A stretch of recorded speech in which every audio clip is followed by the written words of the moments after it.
안녕하세요. 오늘은 제가 실시간 방송을 못하게 됐을 경우를 대비해서 녹화 방송을 진행하려고 합니다. 엄청 오랜만인데 제가 실시간 방송보다 녹화 방송을 훨씬 더 떨려 하거든요. 이유를 잘 모르겠지만 그래서 다소 좀 어버버 하더라도 이해를 좀 부탁드리겠습니다. 총 3편으로 구성을 할 거고요.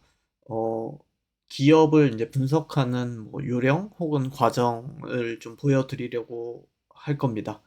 그리고 전반적으로 어떤 기업이든지 마찬가지로 반드시 거쳐야 되는 과정들을 주로 다룰 것이기 때문에 가급적이면 몇 번이고 반복해서 보시면서 완벽하게 숙달될 때까지 연습을 하는 걸 좀 추천을 드리고 싶습니다.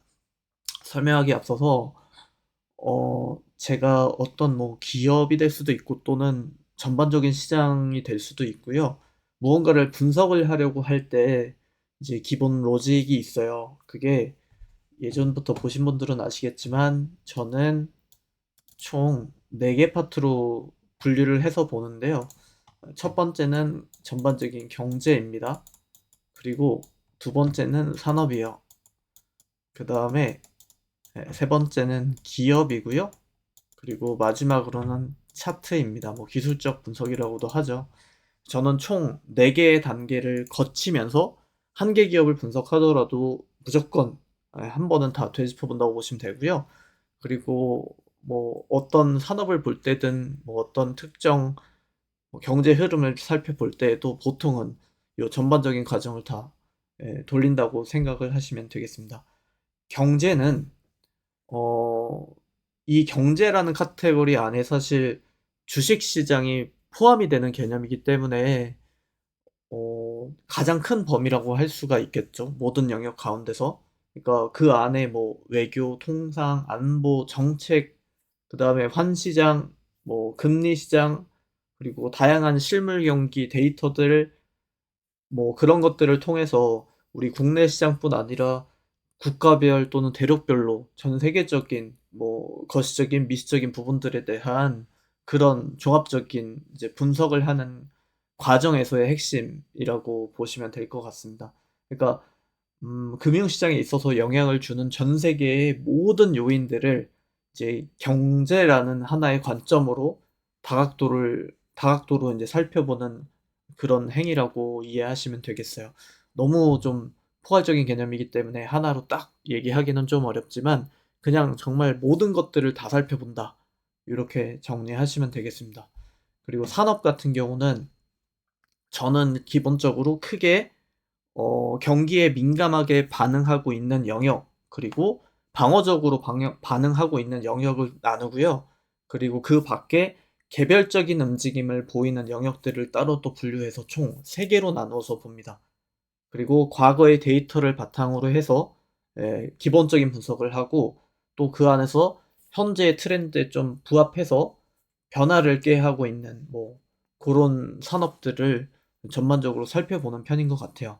그 안에서 제가 보는 좀 매력적인 업종과 그 다음에 시장에서 관심을 갖고 있는 업종, 그리고 뭐 이른바 메이저들이 현재 가장 주목하고 있는 업종, 그렇게 이제 서로 상호 간의 교집합을 찾아내려고 하기도 하고 또 차이가 보이면 그 차이를 서로 비교해 보기도 하고 그래서 검증 과정을 계속 거치면서 투자가 마무리되는 때까지 계속 지속해서 보는 영역인 것 같아요. 개인적으로 제일 많은 시간을 투자하는 에, 그 영역이기도 합니다.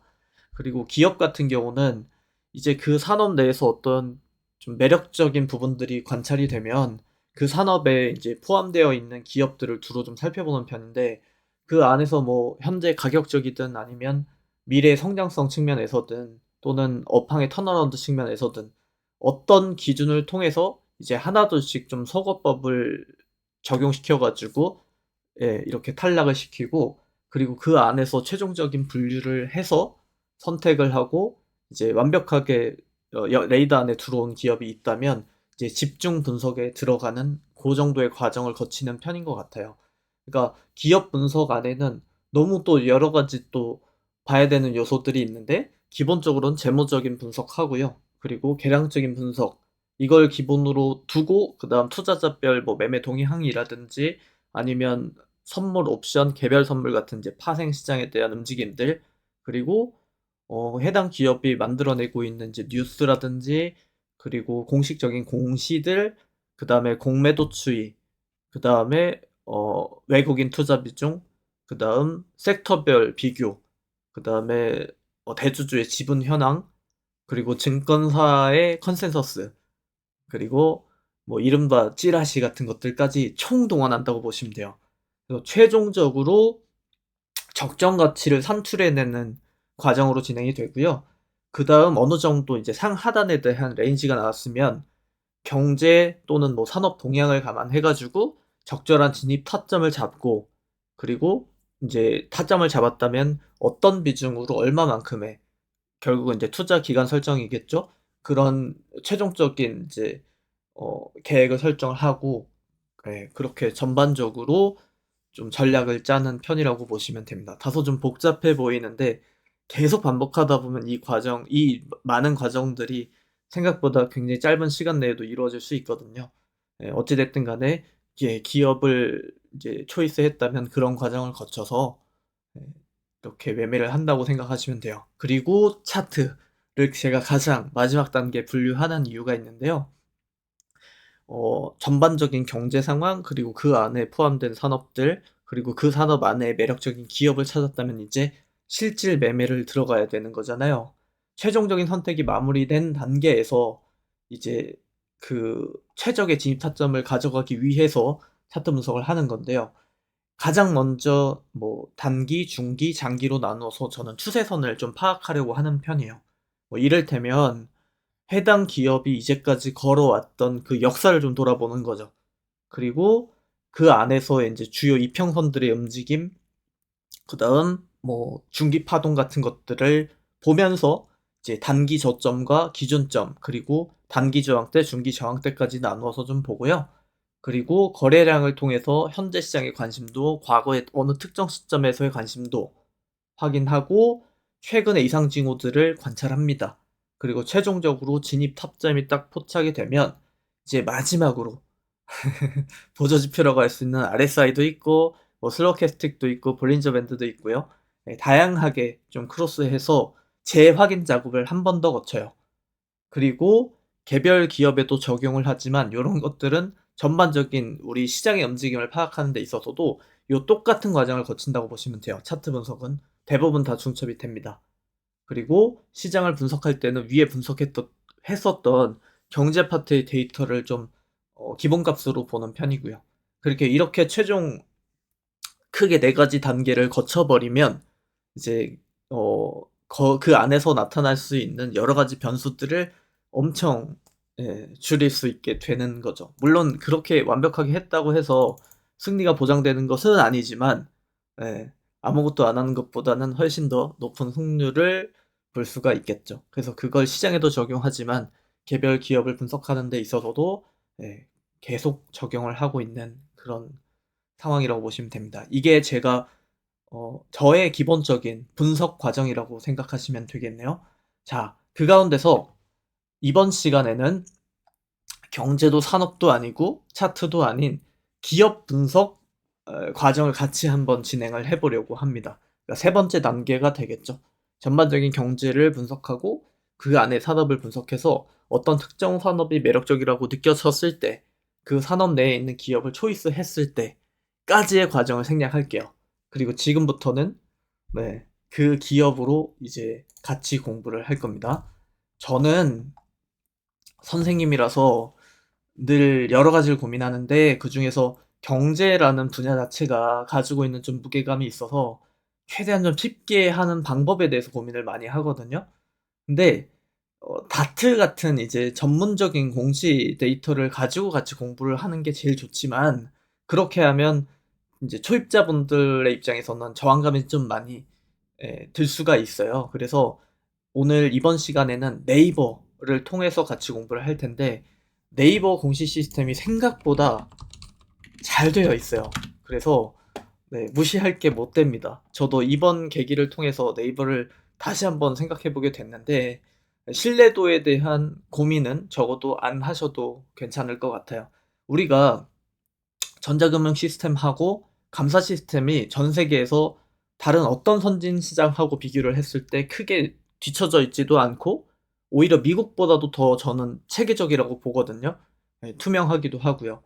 그래서 숫자 하나만 잘못 실수를 해도 바로 감사 대상으로 회부돼 버리기 때문에 예, 믿고 분석을 하셔도 괜찮을 거라고 생각을 합니다. 아시겠죠? 아직 숫자에 완벽하게 익숙하지 않은 분들한테는 제가 봤을 때는 네이버가 현재 최고다라고 생각을 하고 있어요. 알겠죠? 자, 사설이 너무 길었는데 빨리 시작을 해보도록 할게요. 네이버에서 원하는 기업을 하나를 이제 검색을 하시면 이렇게 클릭을 해서 들어올 수가 있거든요. 이 단계부터 같이 따라 해주시면 됩니다. 그리고 밑에 살짝 내려보면 이제 종합정보, 시세 차트, 매매 동향, 뭐 뉴스 공시 이런 식으로 쭉 매뉴얼이 나오는데요. 그 가운데서 저희는 종목 분석을 할 거예요. 종목 분석에 들어가시면 우측 이제 하단에 보시면 총 8가지로 이렇게 또 추가적인 항목이 나오거든요.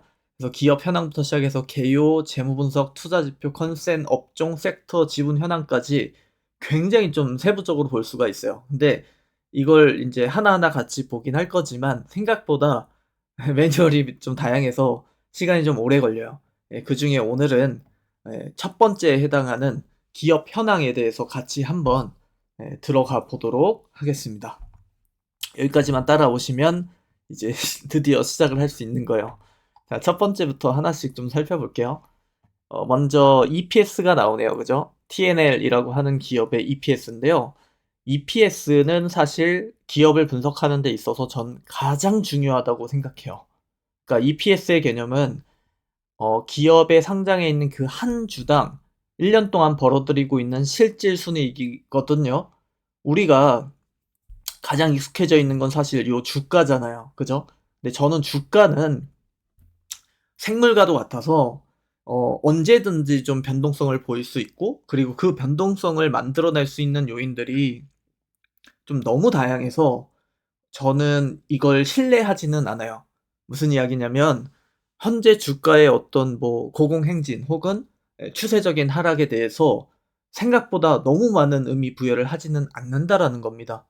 물론 기업을 매매하는 데 있어서의 거래 가격이 정말 중요하지만 그보다 저는 오히려 EPS에 조금 더 집중을 하는 편인 것 같아요. 왜 그러냐면 기업의 주가는 어떤 사유를 통해서든 그게 수급적이든 어떤 재료적이든지 간에 거짓말을 할 수가 있는데 EPS는 절대로 거짓말할 수가 없어요. 왜 그러냐면 EPS는 지금 현재 그 기업이 가져다 주고 있는 실질 이득이기 때문에 이걸 어떤 수급적으로 혹은 어떤 재료적으로 바꿔 놓을 수가 없는 거죠. 어떤 의미인지 이해되셨죠? 그래서 저는 주가보다는 EPS에 좀 더 집중을 하는 편이에요. 이게 제일 명확하기 때문인 거죠. 모든 기업의 가치 판단은 EPS로부터 시작이 된다라고 이해하시면 돼요. 그럼 TNL 같은 경우는 현재 EPS가 5,710원으로 이제 잡혀 있는데 작년 12월 결산 기준인 거예요. 그러면 실질적인 한 주의 가치는 현재 5,700원이란 뜻이에요. 근데 거래는 지금 현재 71,900원으로 이루어지고 있죠. 그러니까 실질 가치 5,700원짜리 기업을 우리는 현재 71,900원이라는 가격을 주고 사고 있다라고 그렇게 이해를 해주시면 됩니다. 이게 합당한지 아닌지에 대한 판단은 개개인별로 내리시면 되는데 5,700원 곱하기 약 12잖아요. 그죠? 그러면 이 친구를 12년 보유했을 때 나의 원금이 보장된다라고 그렇게 이해를 해주시면 되고 그게 곧 우리가 흔히 이야기하는 멀티플의 개념이 되는 거예요. 이 기업을 과연 12년짜리 멀티플을 주고 사도 되는지 아닌지에 대한 여부를 앞으로 같이 저랑 살펴보도록 할 겁니다. 그리고 그 바로 옆에 나와 있는 BPS라는 개념인데요. 뭐 기업의 순자산가치 이런 식으로 용어로 외우려고 해버리면 절대로 머릿속에 남을 수가 없어요. 이 개념을 그냥 이해하려고 노력을 좀 해주시는 게 좋습니다. BPS는 기업이 가지고 있는 현재 순자산 가치를 얘기하는 거예요. 그러니까 어느 특정 시점에 이 기업이 파산을 해서 한 주씩 가지고 있는 그 주식에 대해서 이제 기업이 뼈대 가치만 남은 상태에서 보상을 한다라고 했을 때 최종적으로 줄 수 있는 금액이라고 이해하시면 됩니다. 그러니까 뼈대 가치라고 외우시는 게 쪼금 더 편할 거예요. 그게 21,000원인 겁니다. 그러면 엄청 적다고 볼 수는 없어요. 그러니까 엄청난 저평가라고 이해하기는 좀 쉽지는 않아요. 보통 정말 저평가인 기업들 같은 경우는 뼈대 가치가 주가보다도 더 높은 수준에서 책정되는 경우들도 있거든요. 근데 현재 이 기업 같은 경우는 뼈대 가치가 약 21,000 원짜리인데 거래는 7만 원 선에서 되고 있는 거니까 기업이 망해서는 안 되는 기업인 겁니다. 이해되셨죠? 예, 어떤 기업들은 뼈대 가치가 현재 거래 가격보다도 더 높아서 예, 굉장한 저평가에 있는 그런 기업들도 있긴 하거든요. 뭐 아마 아프리카 TV나 뭐 골프존 이런 기업들일 것 같은데 그런 기업들은 사실 어떤 특정 이유를 가지고 지금 거래 가격이 한참 떨어져 있는 상황이기 때문에 좀 직접 비교하기는 좀 어려울 것 같아요. TNL 요 기업 같은 경우는 현재 시장의 인기 종목이잖아요. 그래서 뼈대 가치만 한 거래 가격이 형성되기는 참 어려운 시점인 거죠. 그리고 PER인데 멀티플이라고 이해하시면 됩니다. 저희 이미 계산했죠. 12배. 그리고 업종 PER인데요. 요거는 이 비교 대상이 되고 있는 그 기업들의 속해 있는 그 업종의 평균 멀티플 이야기하는 건데 사실 왜곡이 너무 많아서 의미가 없어요. 정확하게 동등한 업종의 비교도 되지 않을 뿐더러 그리고 어떤 특정 기업으로 인해서 왜곡이 위든 아래로든 나올 수도 있고요. 그리고 이걸 가지고 비교를 한다라는 것 자체가 사실 좀 무리가 있다고 저는 생각을 하거든요. 기업이 가지고 있는 재무 회계가 다 다르고 현재 성장성, 가지고 있는 현금, 수급, 기타 등등등이 다 달라서 네, 별로 의미 없는 지표다라고 생각하고 있습니다. 하실 거라면 가장 유사한 형태의 기업 몇 개하고 비교를 하는 걸 추천드려요. 그리고 PBR 같은 경우는 BPS하고 같이 연동되는 개념인 건데요. 거의 뭐 BPS를 봐도 되고 그다음에 PBR을 봐도 될 정도로 똑같은 지표라고 생각하시면 돼요. 현재 BPS가 21,000원이기 때문에 실제 거래 가격 대비 지금 몇 배로 네, 주가가 뻥튀기 되어 있는지를 보여주는 지표라서 21,000원 곱하기 3.3을 하면 현재 주가가 계산이 되는 개념입니다. 뭐 엄청 크게 중요하지는 않은데 PBR 같은 경우는 사실 이것도 업종마다 다 다르고 기업마다 다른데 1을 기준으로 보거든요. 1보다 높아질수록 고평가, 1보다 낮아질수록 저평가라고 우리가 그렇게 보통 인식을 하는데 이 기업이 3.3배라서 고평가다, 무섭다라고 할 수는 없어요. 해당 기업들이 가지고 있는 현재 상황이 다 다르기 때문인 거죠. 이해되셨죠? 그래서 절대 기준이라는 게 별로 의미가 없는 그런 지표라고 보시면 되겠습니다. 다만 시장을 분석할 때는 꽤나 아주 예, 의미를 가지고 있죠. 그 내용에 대해서는 아주 나중에 다시 다뤄보도록 하겠습니다. 그 다음 현금 배당 수익률이 나오는데요. 현재 주가 대비 한 주당 배당금이 몇 퍼센트 정도 수준인지를 보여주는 거예요. 그러니까 우리가 7만 원의 이 기업 한 주를 가지고 왔을 때 1년에 받을 수 있는 배당 수익률이 얼마냐의 개념인 거죠. 은행으로 따지면 예금 적금을 들었는데 1년 이자가 얼마냐라는 개념이라고 생각하시면 됩니다. 이해되셨죠? 그래서 이거는 아주 기본적인 내용이니까 당연히 어떻게 해서든 다 알고 넘어가셔야 됩니다. 알겠죠? 그리고 자, 밑으로 내려와 보면 주가 전일 대비 수익률이라는 개념이 나오네요. 별건 없습니다. 현재 주가가 전일 대비 그러니까 지금 휴장이기 때문에 어제 기준이겠죠. 어제 그제 기준으로 어떤 흐름을 보였는지를 보여주는 거예요. 어제 800원 더 빠졌고 마이너스 1.1% 빠졌다라는 얘기겠죠. 그리고 52주 최고점, 최저점을 보여주네요. 이거는 말 그대로 1년 중에 최고점이 얼마였고 최저점이 얼마였는지를 보여주는 겁니다. 현재 가격이 7만 원, 7만 1,000원인데 최고점은 8만 5천 원, 그리고 최저점은 5만 원. 다소 등락폭이 좀 있는 기업인 거죠. 그죠? 앞자리가 지금 여러 번 바뀌었으니까요. 최저점은 5만 원 선, 그리고 최고점은 8만 원. 그러면 지금은 딱 그 사이 구간 정도라고 보시면 되겠네요. 그쵸? 그 다음 액면가. 액면가는 우리가 어떤 기업을 상장을 시킬 때 최초에 이제 그 기업을 상장시키는 주체가 결정하는 표면 가치라고 보시면 돼요. 근데 별로 의미가 크지는 않습니다. 어차피 500원에서 한 주당 500원에서 5,000원 사이로 보통 결정이 되는데요. 500원짜리를 10주 발행할지 5,000원짜리를 한 주 발행할지에 대한 개념이라서 이걸 가지고 뭐 예, 이렇게 저렇게 해석을 할 필요까지는 없어요. 일반적으로는 다 500원 상장이 됩니다. 이해되셨죠? 규모가 좀 제법 큰 기업들은 5,000원으로 상장하지만 중소형 기업들 같은 경우는 대체로 다 100원에서 한 500원 사이 정도로 책정이 되어 있을 가능성이 높습니다. 그래서 요 기업 같은 경우도 액면가 500원으로 시작을 했고요.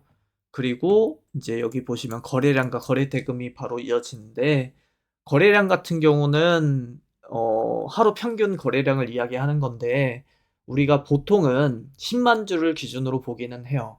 한 10만 주 정도 거래가 되면 누군가 10만 주를 팔았고 누군가 10만 주를 샀다라는 의미거든요. 하나가 사고 하나가 팔아서 하나가 사주면 그게 거래량 1이라고 우리가 이야기를 하는데 이 친구는 3만 주 정도니까 사실 거래량이 많은 기업은 아닌 거죠. 엄청 거래가 활발한 기업이라고 보기는 좀 어려울 것 같아요. 그게 좀 낮은 편입니다. 굳이 표현하자면. 그리고 거래 대금은 마찬가지로 이 기업에 대한 약간 흐름을 보는 지표인데 갑작스럽게 확 늘어나거나 또는 확 줄어들거나 그런 어떤 변화를 관찰할 때 좀 보시면 유용할 거예요. 지금 24억 잡혀 있는데 굉장히 낮은 편입니다. 그러니까 이 기업은 결국은 거래량이 그렇게 크지도 않고 즉 손바뀜이 막 자주 일어나지도 않고 그리고 거래 대금도 그닥 의미 있게 막 변동을 보이고 있는 상황은 아니다라는 거. 그러니까 나쁘게 이야기하면 관심이 별로 없다. 그리고 좋게 이야기하면 변동성이 적다. 이해되셨죠? 거래량은 아주 특수한 경우를 제외하고는 보통 10만 주 정도를 기준으로 보시면 좀 이해가 편하실 거예요. 그리고 만약 1만 주도 안 된다라고 하면 보통은 우리가 그런 걸 품절주라고 분류를 합니다. 그런 종목들은 좀 조심해 주시는 게 좋아요. 요 얘기는 나중에 좀 시간이 날 때 좀 더 길게 한번 해보도록 하겠습니다. 저 개인적으로는 음, 어느 정도 유지가 되면서 그냥 잔잔한 걸 선호해요. 그러니까 너무 막 급등하는 종목들을 트레이더들은 좋아하겠지만 전 별로 선호하지는 않습니다. 너무 많아도 약간 파리가 꼬인다고 해야 될까요? 쓸데없는 자금들이 들어왔다 빠져나가면서 수익증을 만들어버리기 때문에 좋아하지 않는 편이에요. 그 다음 52주 베타라는 개념이 나오는데요. 52주 베타를 알려면 일단 베타의 의미를 알아야 되겠죠. 베타는 주식의 변동성을 측정하는 지표예요. 그러니까 주식의 가격이 일정한 시간에 따라서 얼마만큼 움직였는지를 나타내는 지표예요. 그거를 시장의 평균 베타하고 기업의 베타로 이제 나눠서 보는데요. 시장의 베타는 정의상으로 1.0을 기준으로 두고 있어요.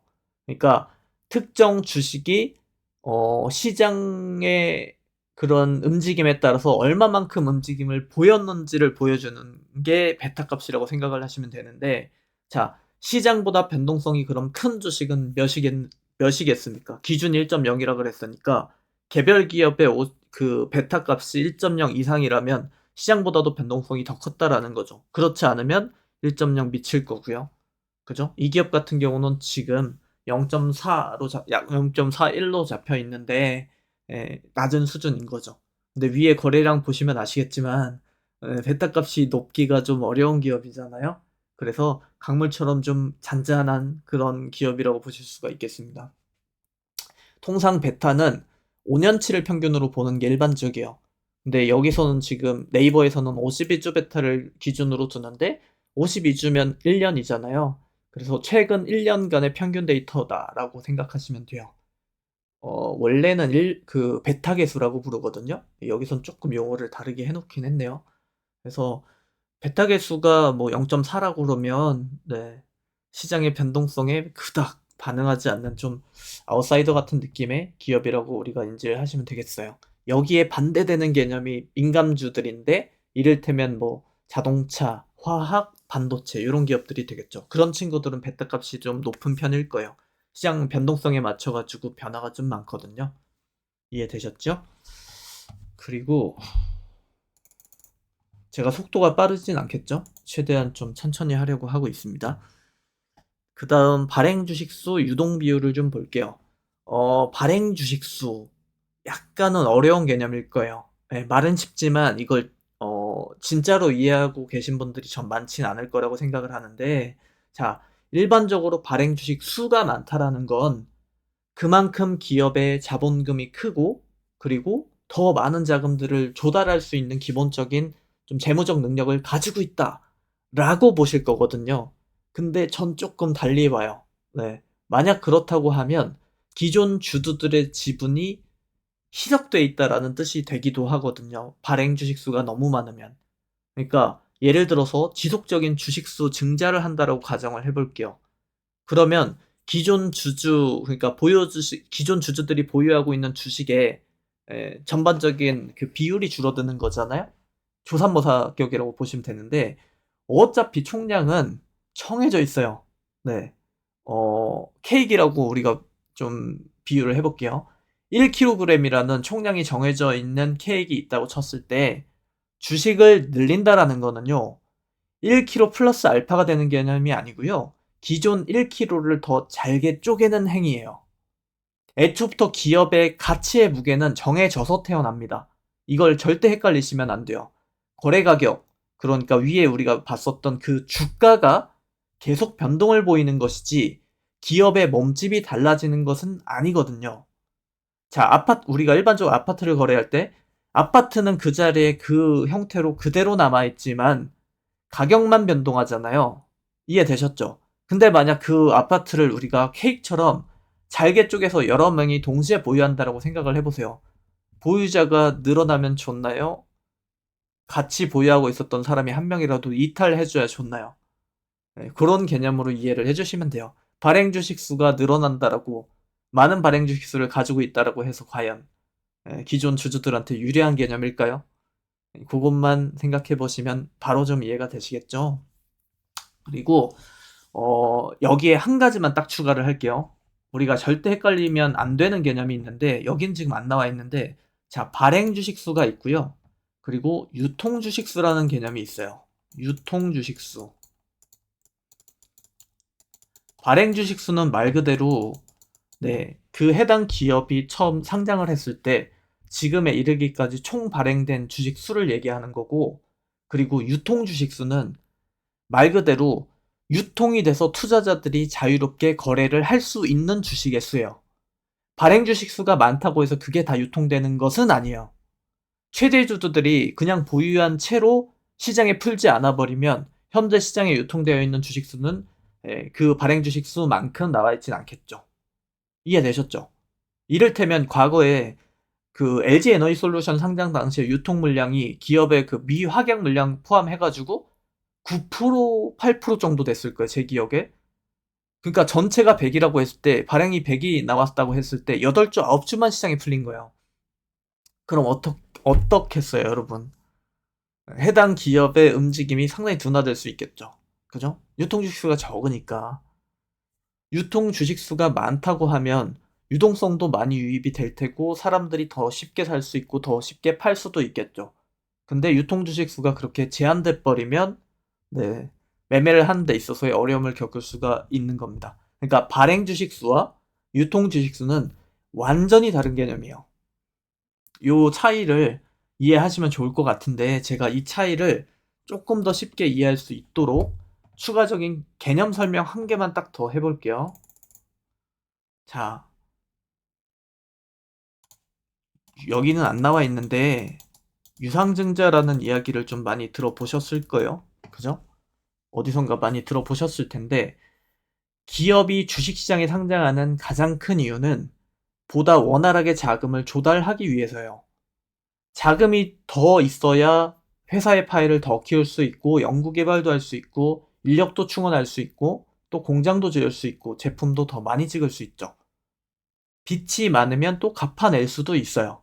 상장된 기업들은 다양한 형태로 자금을 조달하죠. 처음에 IPO 당시에는 기관들의 투자를 받고요. 그리고 나서 기업 활동을 하면서 이제 여러 가지 과정을 통해서 자금을 조달하는데, 그 가운데 하나가 유상증자입니다. 그러니까 음, 주식을 찍어서 파는 행위라고 이해하시면 될 것 같아요. 이걸 가장 선호하는 이유는 무에서 유를 창조하는 개념이기 때문이요. 다른 것들은 부채를 일으키는, 그러니까 뭐 채권을 찍든 아니면 은행에서 돈을 차입하든 이런 행위들은 결국은 다 부채의 빚이잖아요. 근데 유상증자 같은 경우는 사실 빚을 지는 개념은 아니거든요. 자, 최초의 상장 후에 기업 활동을 하면서 어느 정도 이름을 알리게 됐어요. 어떤 기업이. 그렇게 됐을 때 주식을 추가 발행해버리는 거예요. 그러니까 우리가 이렇게 좋은 회사이니 우리 최초의 IPO가 끝났지만 추가적으로 주식을 더 찍어서 판매하겠다라는 행위라고 보시면 되겠죠. 자, 제가 아까 발행 주식수에 대한 개념을 이야기했어요. 발행 주식수가 많아졌을 때 기존 주주들이 좋을 것이냐 아닐 것이냐에 대한 얘기를 했는데요. 그렇다면 발행 주식수가 추가적으로 나오는 이 유상증자의 행위는 기업들한테 어떤 의미를 가져줄까요? 당연히 부정적이겠죠. 발행된 주식의 수가 늘어나면 기존의 주주들이 가지고 있었던 한 주의 가치가 희석돼 버리잖아요. 발행된 그 수만큼. 그죠? 보통은 돈을 추가적으로 받고 파는 행위이기 때문에 20% 내지는 30% 정도는 시가 대비 할인을 해서 추가 발행을 해버리거든요. 그럼 당연히 기존 주주들은 더욱 기분이 나쁠 수밖에 없는 상황인 거죠. 물론 뭐 여러 가지 스토리가 있겠지만 어떤 기업이 저희가 지금 돈이 너무 없는데 요번에 공장 하나만 딱 지을 수 있다면 우리가 2배, 3배로 여러분들께 돌려드릴 수 있는 상황입니다. 라고 만약 이야기를 하는 상황이었다고 생각을 좀 해보세요. 그러면 또 다른 그 구상이 나올 수가 있겠죠. 근데 그런 게 아니라 만약 저희가 이번에 빚이 너무 많아서 도저히 감당을 할 수 없으니 유상증자를 통해서 좀 재무탕감을 좀 하겠습니다라는 개념이라면 상당히 기분이 나쁘죠.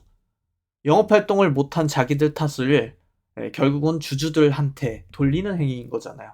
그러니까 그 유상증자를 하는 데 있어서의 과정, 이해들이 굉장히 중요하겠다라고 보시면 됩니다.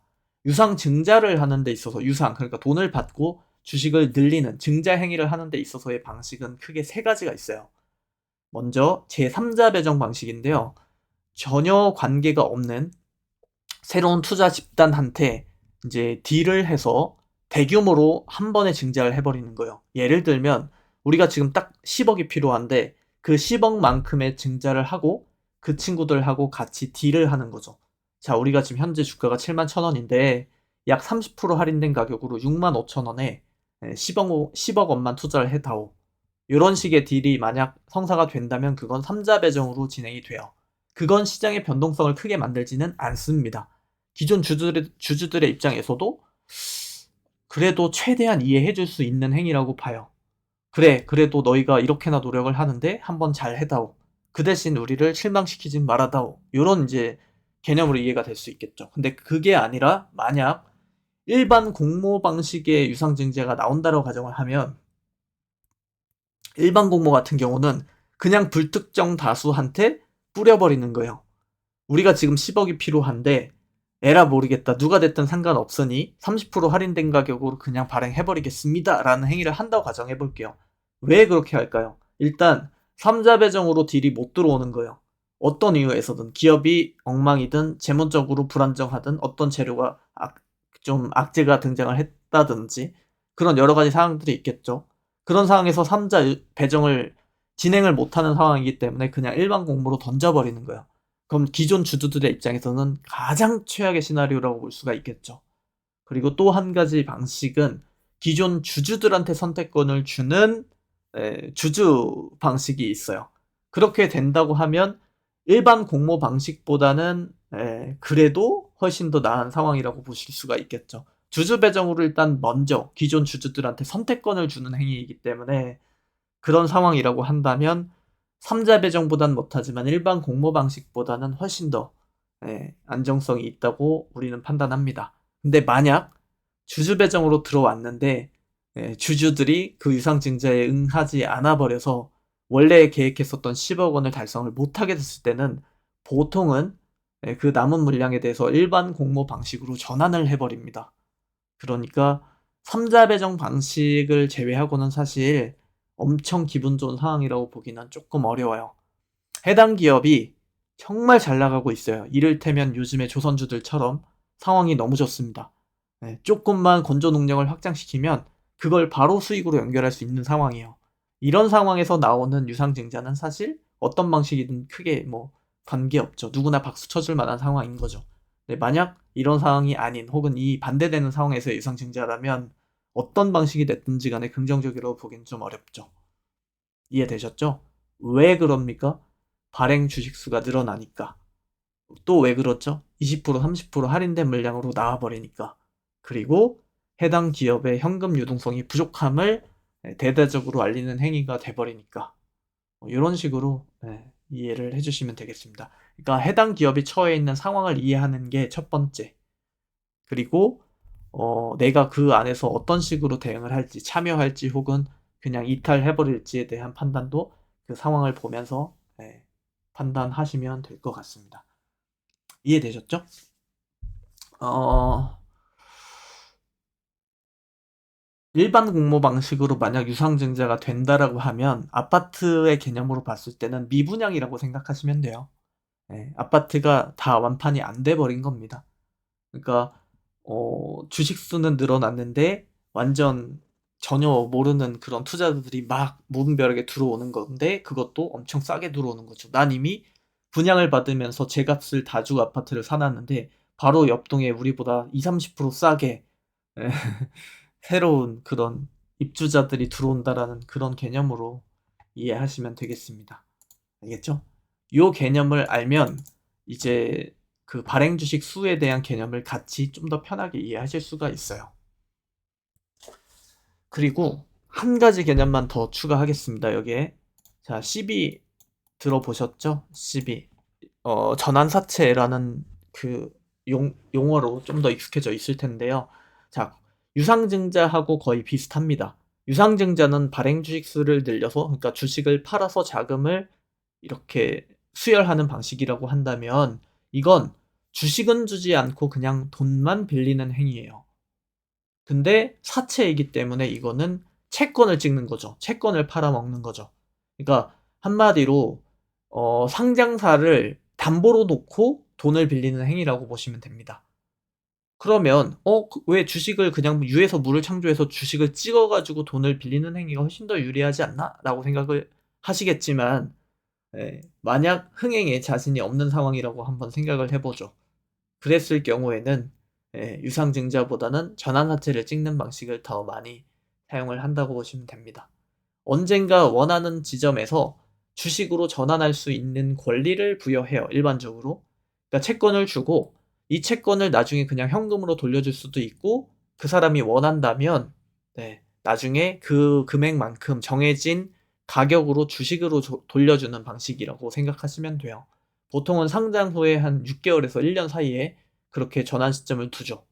전환 청구 기간이 오게 됐을 때 뭐 만약 주식으로 다 전환을 시켜버린다면 유상증자하고는 뭐 별달리 다르지 않는 상황이 펼쳐질 수도 있는 거고요. 유상증자는 그냥 어느 특정 시점에 한 방에 주식수가 확 늘어난다면 전환사채는 천천히 나누어서 그 기간에 맞춰가지고 지속적으로 이제 전환이 되는 거죠. 어떻게 보면은 유상증자보다도 질이 더 나쁠 수도 있어요. 되게 기분이 나쁜 거죠.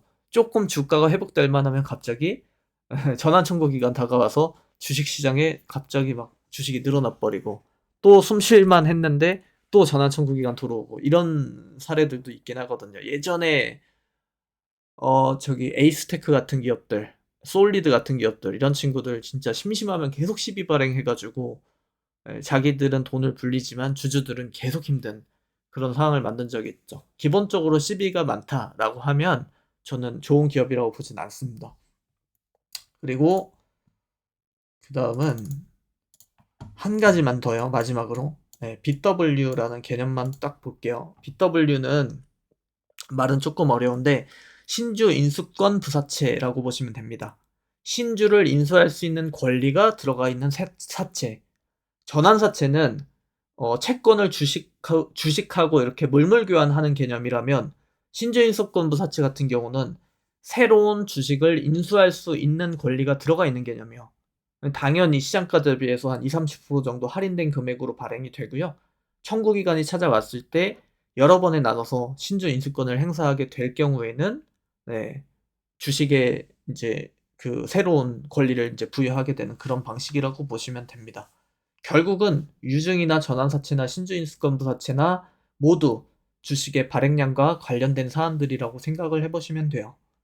그러니까 기존 주주들의 입장에서는 별로 기분 좋은 사안들이 다 아니죠.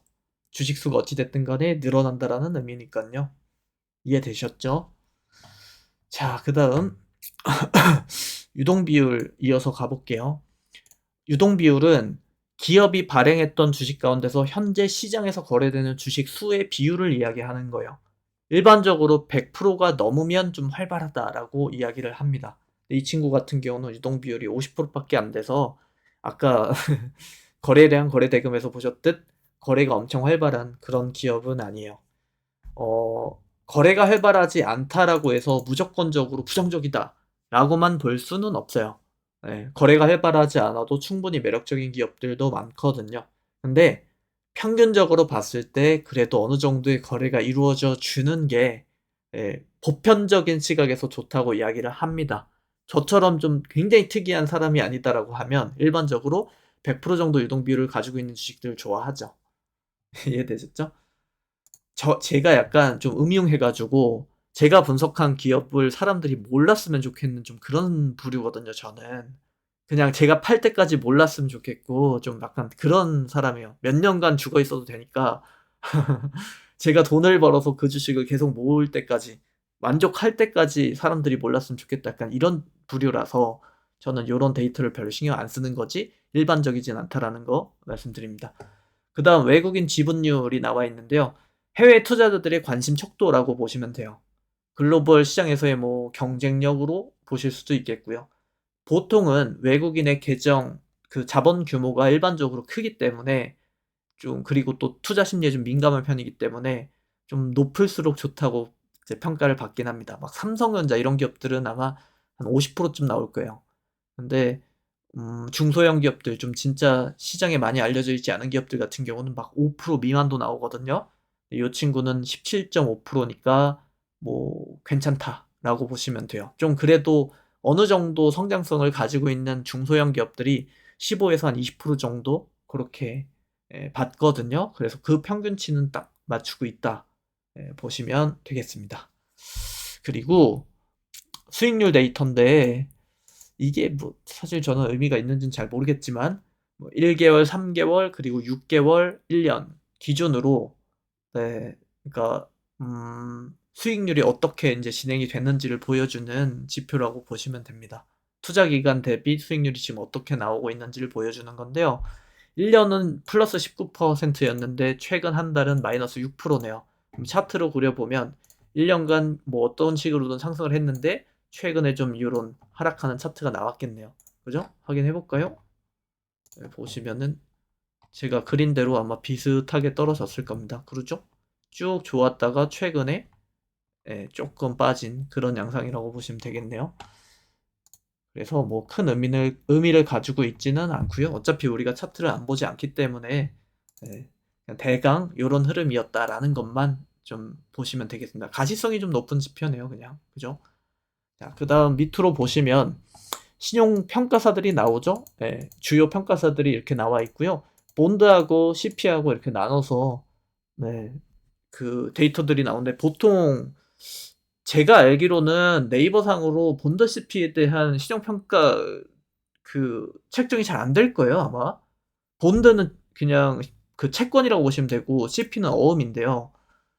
음, 그러니까 우리 둘 모두 똑같아요. 결국은 돈을 빌리는 행위라고 보시면 되는데 보통 채권은 신용 등급이 좀 높아야 돼요. 채권을 발행하려고 했을 때 평가사들이 이제 정해놓은 그 기준치를 못 맞추면 채권 발행을 하긴 좀 어렵습니다. 증권거래법 절차 자체가 좀 많이 까다로운 편이에요, 이쪽은.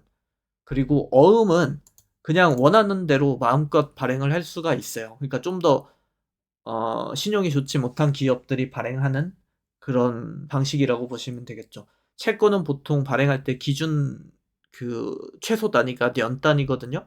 1년 뭐 혹은 2년, 3년, 5년 그 이상으로도 발행을 하는데 그러다 보니까 이제 좀 시설 투자라든지 아니면은 중장기적인 그 자금 용도로 많이 쓸 때 예 발행한다고 보시면 되고 어음 같은 경우는 하루짜리도 있어요. 당장 돈이 급할 때 그냥 빨리 찍어 가지고 돈을 수여하는 방식으로 많이 활용을 하죠. 예전에 막 그 IMF 사태나 이럴 때 보면은 어음들이 마지막에 막 휴지 조각이 돼 가지고 기업들이 도산하고 그리고 투자사들이 같이 도산하고 그런 경우 많았잖아요. 예 그래서 그런 개념이라고 그냥 그 둘의 차이만 이해하시면 될 것 같아요. 통상 어음은 3 개월짜리 제일 많이 쓰죠. 그래서 단기 뭐 대금을 지급해야 된다라든지 아니면 뭐 자금을 당장 급하게 융통을 해야 된다라든지 그럴 때 주로 활용한다고 보시면 되고 그리고 좀 상대적으로 채권보다는 예 그 신용 등급이 낮은 기업들이 많이 활용을 한다고 생각하시면 됩니다. 어음을 발행을 많이 하면 사실 좋다고 보지는 않죠. 그만큼 현금 유동성이 좀 모자란다라고 봐야 하는 개념인 거니깐요. 그죠? 자 그다음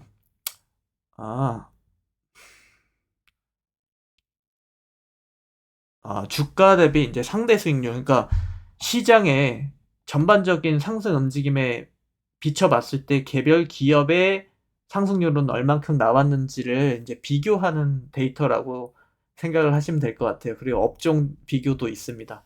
제약주들의 움직임 그리고 T&L의 움직임 그리고 시장의 움직임을 각각 비교해서 예 어떤 차이가 있었는지를 보여주는 상대 수익률 지표라고 보시면 돼요.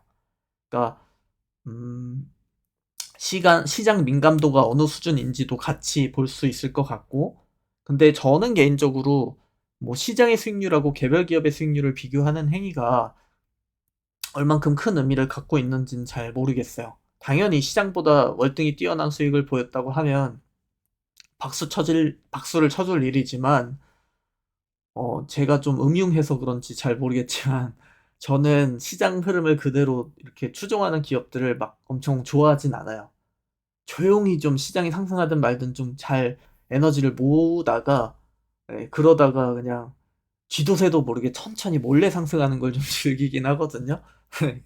그래서 이걸 이런 데이터에 막 뭐 그 기업의 가치를 논하고 그러는 걸 좋아하지는 않는 편인 것 같아요. 어찌 됐든 간에 활용해서 뭐 나쁠 건 없죠. 현재 업종의 평균 수익률 대비 해당 기업의 움직임이 어떻게 나오고 있는지 그리고 그 전체적인 시장의 움직임에 얼마만큼 반응하고 있는지 정도를 예 보시면 되겠습니다.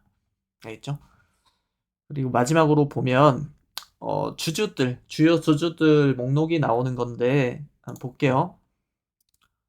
여기는 대주주들의 총 지분율이 한 42% 짜리 기업이네요. 그리고 밑에 보시면 최윤소님 외에 9인 특수관계자들이 인제 나온 건데 나머지 보시면 별로 큰 의미는 없는 것 같아요. 뭐 2% 2% 0.0. 0.0. 요런 것들은 대세에 큰 지장을 주지 못하는 지분들이잖아요. 여기서 우리가 주목해야 될 건 요거 하나네요. 그죠? 34%의 지분율을 가지고 있는 최윤소라는 분인데 대표이사분이죠, 이분. 저기 대통령 표창이나 중소기업 뭐 그 뭡니까 저거 기술 평가에서 굉장히 좋은 등급을 받아 가지고 받은 뭐 그런 상 같은 게 되게 많은 분으로 알고 있습니다. 34% 보유지분 가지고 있는데 최초의 상장 당시에도 아마 요거랑 비슷한 수량을 가지고 있으셨을 거예요. 제가 기억하기로는. 그래서 총량의 변화는 거의 없었다라고 보면 될 것 같고요. 나머지 분들은 아마 뭐 사내이사나 아니면 임원들, 뭐 자녀분들, 그다음에 대표이사의 그 와이프분 뭐 요런 그런 관계자들일 거거든요. 너무 뻔하거든요. 그래서 그런 분들의 지금 전체 지분을 보니까 '대세에 영향을 줄 만큼 많이 보유하고 있지는 않구나.'라는 거 정도를 확인할 수 있고요. 전체 지분의 특수관계자들이 한 42%를 보유하고 있다라는 게 뭐 절대적인 기준은 없지만 저는 개인적으로 한 30% 내외 정도를 좀 선호하긴 하는데 쪼끔 많은 편이긴 합니다. 근데 많았던 이유는 제가 보니까 이 기업이 2020년도에 들어온 기업인데 약 5 년이 지나도록 대표이사가 시장에 매물을 안 내놨거든요.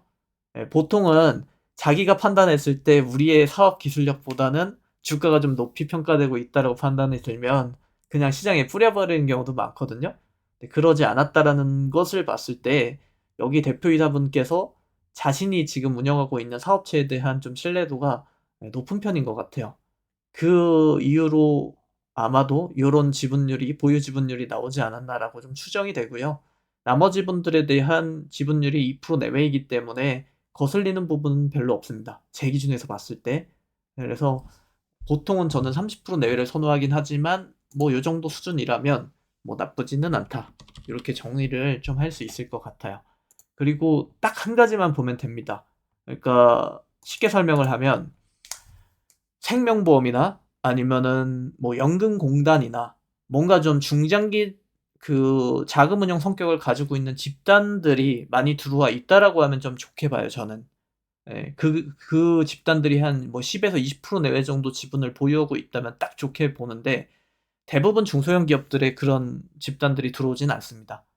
뭐, 반도체 쪽에 좀 의미 있는 그런 지분율을, 그러니까 죄송합니다. 시장 점유율을 가지고 있는 그런 기업들의 뭐 연금이 좀 들어가고 이런 경우는 있는데 이런 좀 일반적인 기업들한테 들어오진 잘 않고요. 그리고 삼성전자나 뭐 이런 좀 그 대기업들한테는 많이 들어가는 편이라고 생각하시면 돼요. 그리고 외국계 대형 사모펀드 막 블랙록 같은 그런 기업들이 만약에 들어와 있다라고 하면은 좀 우리가 일반적으로 좋게 보죠. 그리고 반대로 제일 최악이라고 한다면 4848을 많이 하는 사모펀드가 들어와 있는 경우. 요번에 홈플러스의 그 MBK 같은 애들 그런 친구들이 들어와 있으면 별로 좋은 이슈라고 보지는 않죠. 기업의 중기적인 가치 판단 자체를 하지를 않고 그냥 망가져 있는 기업을 싸게 사 가지고 표면 칠만 해 가지고 좀 비싸게 팔아먹고 도망치는 약간 그런 집단들도 있어요, 사모펀드 중에. 좀 극단적인 비유라고 하면 사고차 사 와 가지고 도장에서 새로 팔고 도망치는 약간 그런 집단들이 있거든요. 그래서 예, 고런 것만 좀 주의를 해 주시면 될 것 같고. 그리고 기업 일가가 너무 많은 비중을 가지고 있는 것도 전 좋게 보진 않아요. 50% 이상 보유 지분을 꽉 쥐고 있어 가지고 기업을 막 쥐락펴락하는 형태 그것도 당연히 선호하지 않고요. 그리고 너무 많아서 좀 그러니까 이 보유자들이 너무 많아 가지고 막 여기저기 사공이 많아서 배가 막 산으로 가는 그런 형태도 전 별로 좋아하지 않고요. 그리고 최근에 DMS 일가가 그런 이상한 행위들을 했죠. 가족 회사인데 비상장 회사 이용해 가지고 막 분식회계 해 버리고 그다음에 캐시플로우 자회사 통해 가지고 현금 빼돌리거나 그런 형태가 나올 수도 있어서 저는 가족 일가가 막 여기 들러붙어 있는 것도 별로 좋아하지는 않습니다. 그래서 제가 딱 이상적으로 보는 건 20에서 30% 정도의 이제 대표이사 지분을 좀 가지고 있고 그리고 좀 건실한 회사 한두 개 정도가 들어와서 10에서 20% 정도 지분 보유하고 나머지 한 50% 정도를 유통으로 풀고 요 정도의 그냥 균형을 딱 좋아하기는 합니다. 뭐 다 기업마다 너무 다르지만 그것도 또한 이제 해당 기업이 현재 처해 있는 상황까지 같이 살펴봐야 되거든요. 보통 저는 이렇게 40% 이상 가지고 있으면 좋아하진 않아요. 근데 여기 같은 경우는 지금 보면은 최연소 대표이사가 지금 상장 당시 그 물량을 한 주도 빠짐없이 보유 그대로 하고 있어서 이거는 자기 회사에 대한 믿음이다라고 전 판단이 들어서 요거는 부정적으로 보지는 않습니다. 알겠죠? 한 15분에서 20분 내외로 끊으려고 엄청 시간 배분해서 시작했는데 얘기를 하다 보니까 너무 길어졌네요. 그래서 일단 1부는 여기서 딱 잘라서 마무리를 하고요. 머리 잠깐 식혔다가 저는 네, 아마 방송 공개는 다음 날이 될 것 같은데요. 2부에 다시 찾아오도록 하겠습니다. 10분 휴식하고 예, 다시 만나요, 여러분. 감사합니다.